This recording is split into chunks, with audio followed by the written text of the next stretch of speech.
மாவட்டத்துல எல்லா தொகுதியிலும் சரி நான் பார்த்த வரைக்கும் அன்றைக்கு வரலாற்றை பார்த்த வரைக்கும் திருப்பரங்குன்றத்தை விட மேலூரை விட மதுரை கிழக்கு தொகுதியில தான் அதிமுக செயலாளர்கள் தொண்டர்கள் அதிகமாக இருக்கிறாங்க. ஆனா வெற்றி வாய்ப்பை இழந்துட்டோம். அதுக்கு காரணம் ஒண்ணுமே இல்லை. போன ஊராட்சி தேர்தலப்போ உங்க ஊருவா வந்து பார்த்தோம். எல்லா ஊர்லயும் சிறப்பா குற்றம் கொடுத்தீங்க, எல்லாம் இருந்தோம். ஆனால் கடைசி நல்ல சூழ்நிலை காரணமாக சில பேர் சொன்ன காரணங்களால வெற்றி வாய்ப்பை இழந்தோம். ஆனால் இன்றைக்கு அப்படி அல்ல.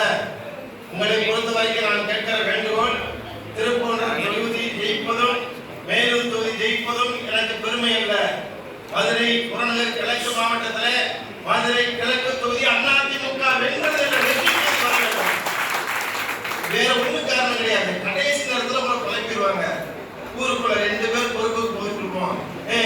அவன் இங்க இருக்க மந்திரியை பார்த்துட்டாரு, அந்த கோயில்காரங்க மந்திரியை பார்த்துட்டாங்க, அவர் வீட்டுக்கு போயிட்டாரு. உங்களுக்குள்ளேயே ஒரு குழப்பத்தை ஏற்படுத்தி, நமக்குள்ளேயே ஒரு குழப்பத்தை ஏற்படுத்தி ஒவ்வொரு தேர்தல் நேரத்தும் சொல்ல போனா சத்திய நாடாளுமன்ற தேர்தல் நின்னப்ப அதிகமான பேர் 1 லட்சம் வாக்கு வித்தியாசம் தான். எல்லா தொகுதியும் அதிகமாக வாக்கு. அந்த நேரத்தில் கூட கிழக்கு தொகுதியில் அற்புதமா பணியாற்றினீங்க. வெறும் 1 லட்சம் ஓட்டு வித்தியாசம் 50,000 ஓட்டை வாங்கிதான் அன்றைக்கே வெற்றி பெற்றிருக்கலாம். அன்றைக்கு எல்லா தொகுதியும் சேர்த்து குறைச்சிச்சு. அதுக்கு காரணம் என்னன்னா ஒரு வதந்தியை பரப்ப செய்தி.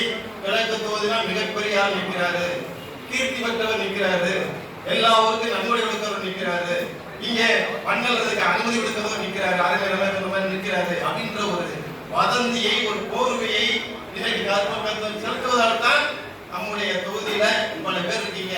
ஒரே கிழக்கு ஒன்றியம், இன்னும் பகுதி 6 பகுதி இருக்கு, இன்னும் இருக்கிறது ஒரு மேற்கொன்றியம் இருக்கு. இவ்வளவு சேர்த்து ஒரு ஒன்றியத்திலேயே இத்தனை வெற்றிக்காரர்கள் எல்லாம் கிராமத்தில் பெரியவங்க. நான் பார்க்கிறேன், ஒரு மத்தியா பார்க்கிறேன். கிராமம்லாம் உங்க கட்டுப்பாட்டில் இருக்கு, இளைஞர் கூட உங்க கட்டுப்பாட்டில் இருக்காங்க. அப்படியே அதிமுக கிழக்கு தொகுதியில 2 முறை வெற்றி வாய்ப்பு இழந்தது. சமையல் தொகுதியா இருக்கும் போது சமையல் சொல்றது அதிமுக ஜெயிச்சாரு, பொன்னம்பலம் ஜெயிச்சாரு, இங்க இருக்கிற பொன்னுச்சாமி அண்ணன் கிழக்கு ஜெயிச்சாரு. அதிமுக கோட்டை தானே? அதிமுக கோட்டையா இல்லையா? கோட்டை. சபதம் ஏற்றுக்கிறோம். மேற்கொண்டியெல்லாம் நம்ம வேண்டுகோள் கிடந்து ஒரு சபதம் ஏற்றுக்கிட்டோம். அந்த சபதத்தின் அடிப்படையில் தேர்தல் நேரத்தில் எந்த சூழ்நிலையும் அதிமுகவுக்கு புறம் பேச மாட்டேன், அதிமுக வெற்றி கொடி நாட்டுவேன், அருமையான எடப்பாடியை முதலமைச்சர் ஆக்குவேன் என்ற உறுதியை நீங்களும் நான் எடுத்துக்கொள்கிறேன். அதுதான் இன்றைக்கு இருக்கிற செய்தி. முதல் செய்தி அதை செஞ்சுட்டாதான் நீ இவ்வளவு பேர் கூடுதலாக எனக்கு பயன் உண்டு, நான் மகிழ்ச்சியாக பயன் உண்டு. அதை என்ன பண்ண போறோம்?